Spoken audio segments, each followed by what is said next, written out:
What's going on YouTube? It's your boy Dummy Wormy. I'm coming at you with another video, and we all remember Suicide Squad Kill the Justice League. This game came out about February of this year to resounding boos. It was a total failure for Warner Brothers Gaming. It was a failure for everything that was there. And because of the disrespect it gave to characters such as Kevin Conroy's Batman, because of the lunacy within the story itself, and because of the agenda that was plastered throughout the entire game, people rejected this hands down. And ever since then, the game just got funnier and funnier. Suicide Squad Kill the Justice League $100 Deluxe Edition, now on sale for just $5. This was just a few weeks ago. We then had Suicide Squad Kill the Justice League on Steam for just $3.49 because I couldn't convince anybody to play the game. DLCs like Gay Joker couldn't convince people to play the game. DLCs like Trans Lesbian Mr. Freeze, or Mrs. Freeze in this case, couldn't convince people to come out and play the game. Or better yet, Lawless, who was Deadshot's daughter from another universe called Zoe Latown, whose whole thing is that, well, she's Kim Bel-Air. Can we just point out the fact that this is Kim Bel-Air? Can we not ignore the fact that this is Kim Bel-Air just self-inserting herself into another game her company was a part of for the 11th billionth time? Like, all this stuff was why people rejected the game. All they kept seeing was Gay Joker, Trans Mrs. Freeze, Kim Bel-Air. That's all you guys had for this game.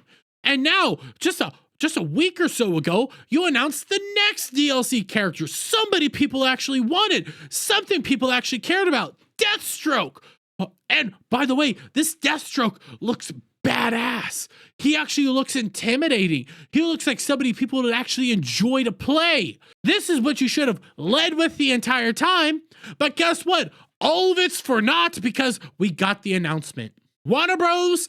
Finally kills off Suicide Squad Kill the Justice League after taking out over $200+ million in impoundment charges. That much money.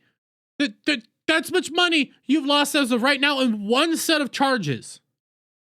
This game was a total failure for Warner Brothers. It was a failure for Sweet Baby Inc. It was a failure hands down.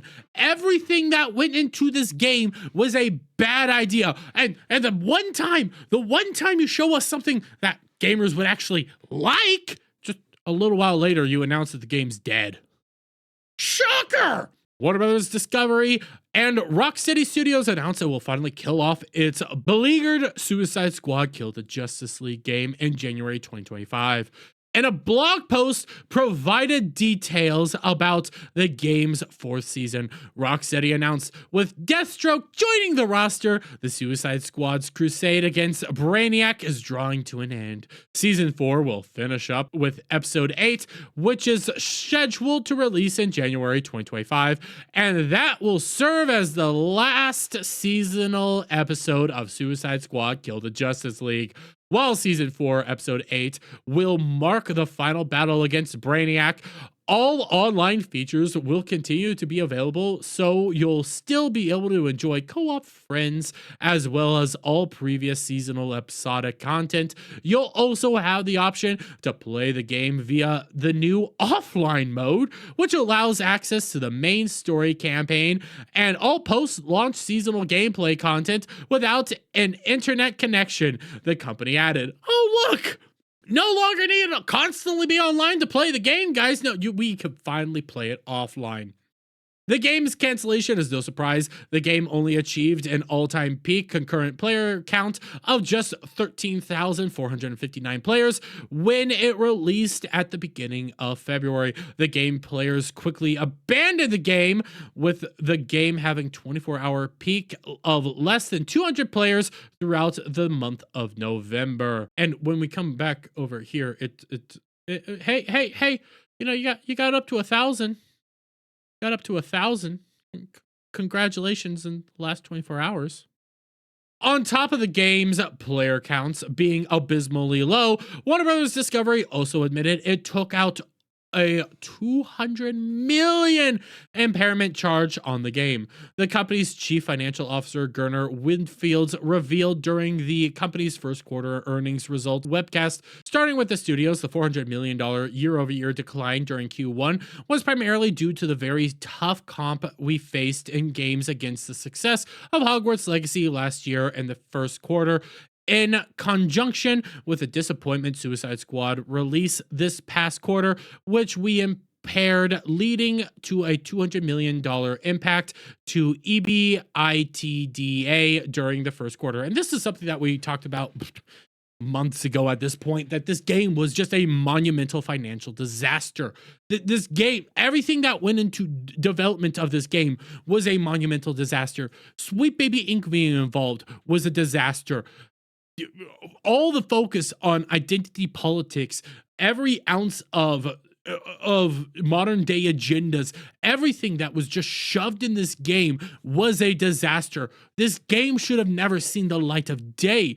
This was never a good idea. This was never something that should have actually succeeded. And guess what? Gamers came out in force to tell you, no, we don't want it. And again, with Kevin Conroy, the disrespect you gave to that man, that hurt people on a level the likes of which you haven't seen in years. Just outright executing him in the exact same place that his parents died. The treatment to Kevin Conroy's Batman, which, for crying out loud, after what you did there, it gave Crisis on Infinite Earths Part 3 the go-ahead to just go like, hey, yeah, this is actually Kevin Conroy's last outing, and they marketed it with a actual loving send-off to him, an actual loving goodbye to Kevin Conroy's Batman. You destroyed everything that made Rocksteady. You have fundamentally destroyed this company, and you were more than likely going to see the end to anything coming from this game that isn't remake of Arkham. This is a monumental disaster of epic proportions that will be looked at in the future as what not to do when making a video game, what not to do when making a superhero game, and who to never interact with again. Any company that looks at this and says, you know what, we're gonna hire Sweet Baby Inc., you're mental and deserve to lose money at that point. Everything here was a failure. Sweet Baby Inc.'s to blame, DEI's to blame, everything's to blame, and gamers could have told you this from a mile away. But you didn't want to listen, so now you get what you get. Get woke, go broke. I'm going to leave it there. Let me get your guys' thoughts on all this down in the comments below. If you like this video, please give it a thumbs up. Share it with friends. Hit that subscribe button. Hit that notification bell for every time I put out a new video live, guys. And I'll see you on the next one. Bye for now.